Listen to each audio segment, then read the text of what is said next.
Hi, it's Christine again. I've been wanting to do these videos, and today I saw a t-shirt that said, God is a frequency, stay tuned in. I thought, wow, that's a good t-shirt, good motto. Life is about frequencies, and God's a high frequency, love's a high frequency, joy's a high frequency.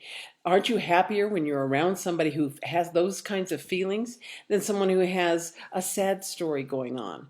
How can we be more the person with the happy story going on? The thoughts create vibration. Our thoughts create the way that we feel, the way that we act. Changing my thinking is the only way I know to change my frequency and my vibration.